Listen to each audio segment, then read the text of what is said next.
Hello everyone, and welcome to my channel. I'm Joy and I'm an artist and teacher, and I help students find their unique style and expression and creativity in their art, and I love it. Now, today's video, I'm going to talk about colour. The reason why I've chosen this subject is I see many paintings that could really be enhanced if the student knew how to use colour correctly. Now, I run different courses, and I do have one on colour, but I have a special one at the moment. If you're just starting out on your abstract journey, I've got a free mini course on abstract painting to give you a foundation and the basics and knowing how to start. It can be quite confusing to begin with. So I thought I would do this free mini course to get the ball rolling and get you painting and feeling confident with some skills. So if you'd like that, it's in the information on the download below. So let's crack on to colour. What are these 5 very important facts on colour? Well, let's start with the first one, which I feel is really the most important, is the value of colour. So if you understand how the values work, it can make all the difference in the world to your painting. I'm going to come back to that shortly. The second one is saturation. You know, how opaque or how translucent is your paint? Now, I work in acrylics, and it's obviously different if you work in watercolor, but with acrylic, you have got a massive scope to create different saturations. You can have it really, really thick, or you can have it really, really thin, like watercolor, and you can use that for glazes and all kinds of interesting things. So understanding how you can use acrylics to get those different effects with saturation is something that is, you know, if you can get your head around that, then you can really, again, make a difference to a painting. The next one is temperature. I think this is probably one of the easiest. You know, the temperature of the color, you know, warm and cool colors, blues against reds, or reds against blues if you're talking warm to cool, and everything that's in between. I'm sorry, I don't know, my phone is making funny noises in the background. So temperature is, you know, fairly obvious, but how we put them together, that isn't as obvious as it might seem. So, you know, if we have the concept in our mind and the knowledge in our mind of how to develop an interesting painting full of contrasts, and the contrasts are the differences between the light and the dark, then you are really halfway there with your painting. The next one is harmony. How do you harmonize a painting? Well, that's a really interesting subject to harmonize. If you just use colors from the tube, so just for the sake of argument, red, yellow, and blue, then you're just going to have the red, yellow, and blue. They don't kind of fit together. They don't harmonize. However, if you mix a little bit of red with the blue, just a bit, and if you do the same with mix a little bit of blue with the red, a little bit of yellow, if you put those colors within those red, yellows, and blues, then you start to find some harmony. Now, I'm just going to have a look over here because it's telling me something over here. And okay, sorry, I'm very new at this. It's only my 3rd live YouTube video, so I'm learning. So, okay, now the 5th one. Again, this is fairly simple. This is your complementary colors, the colors that are opposite each other. and they complement each other. So if you've got red, if you put together green, you complement. And a complementary color within a painting can really bring it alive and make a difference. So those are the 5 points, but I'm going to go back to value, because looking at the value of your colors, they could all be, if you like, and I see this quite a lot, that everything is bright. So it's bright, bright, bright, bright, bright. And you don't know where to look. As a viewer looking at that painting, you're a bit dizzy with the colors. They might be fantastic colors, but because it's all the same value, you haven't got time to breathe in it, if that makes sense. So you want to have a look at, when you're doing your painting, the bright color next to a softer color, a dark color next to a lighter color. Have a look at the values. And in my mini course, I go through this in some detail about using the grayscale. You can probably see it behind me on my wall because I use it all the time. Using that scale helps you to evaluate your values. The other way of doing this, if you would like to see how your painting stacks up, is to take a photograph and then put it in black and white. And the black and white photo will tell you where your very darks are, where your very lights are, and where your midtones are. Now, if they're all the same, then you know that you need to alter that with the color. So taking a photocopy will make an incredible amount of difference.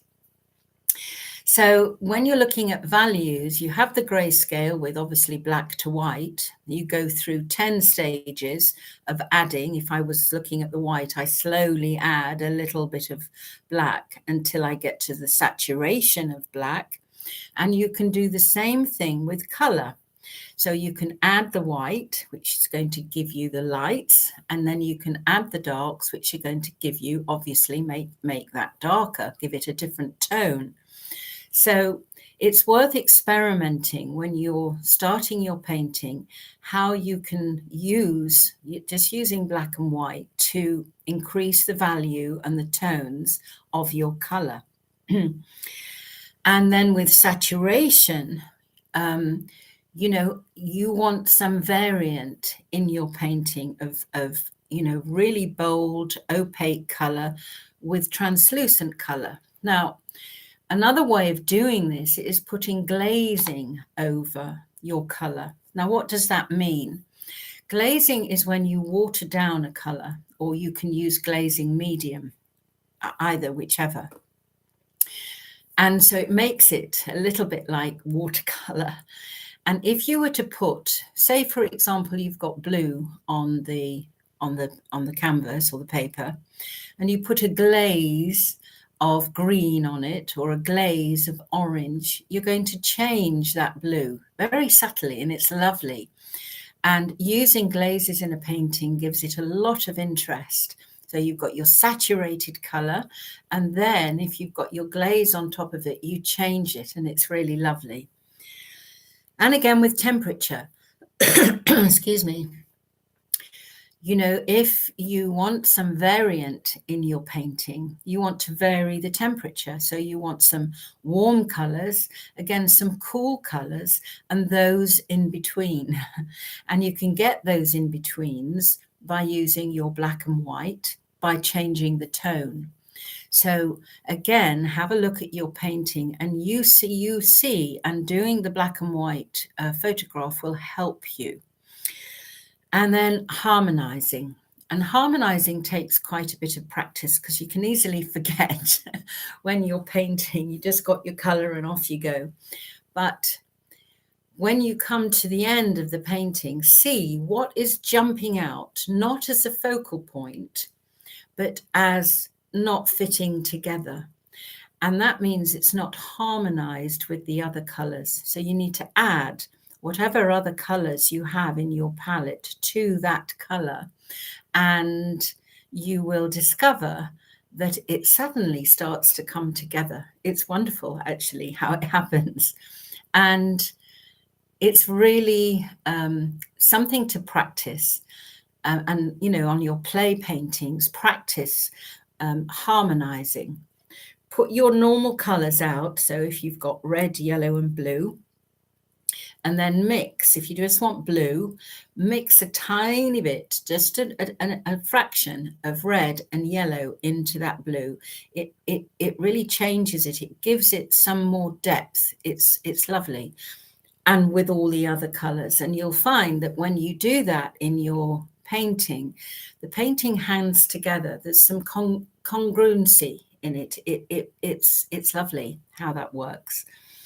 And then the complements. So if you have a look at, you know, a lot of the masters, you will see, especially you can see this very clearly in some landscapes, that, you know, there's a lot, maybe there's a lot of green around. So it's difficult to get a pop of color, but suddenly you might see that there's some red there.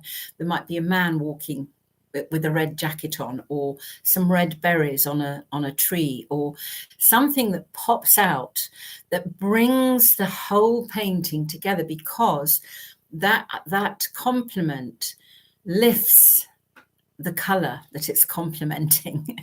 I know it sounds a little bit complicated, but it makes sense. So if you try it, if you just do something in blue and then pop a bit of orange onto it, and you'll see it'll come alive. It's really exciting. And particularly in abstracts, you can really do this dramatically to make a real impact on your painting. So I hope you found that helpful. And if you would like the mini course, then just download it and you can start straight away. There are, I think, 10 lessons.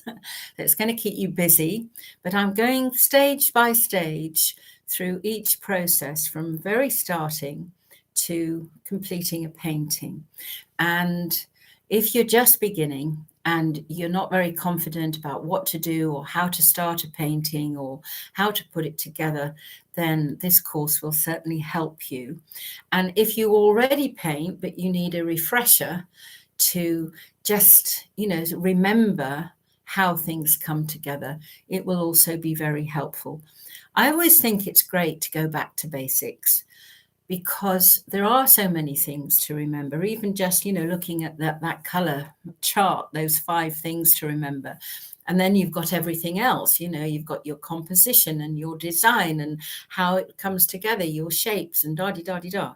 So there's a lot going on. So I think, you know, when you do a refresher, some things, you know, you'll get an aha moment. You know what? I've forgotten to do that in that painting. And if I did that, that would work. And it will also give you some new ideas of how to create unique abstract paintings.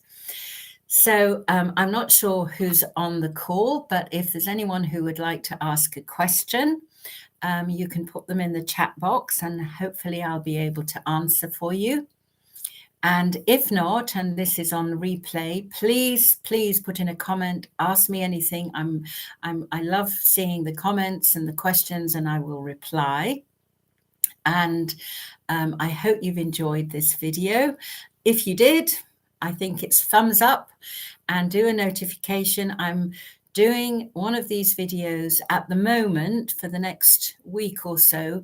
I'm trying to do one every evening at this time. It's my evening, dependent on where you are. I'm actually in Spain, and it's 7 o'clock in Spain, and I think it's 10 o'clock in LA. So if you're just getting up in LA and you're watching this on a Sunday morning, well, hi, good morning. I'm just going to go and have my supper. But I'm hoping to do this each evening for the next week or so with a different subject to help you with your painting, to give you some inspiration and motivation to really enjoy this wonderful world of art, which I love. Okay, well, take care and happy painting. See you again soon. Bye for now.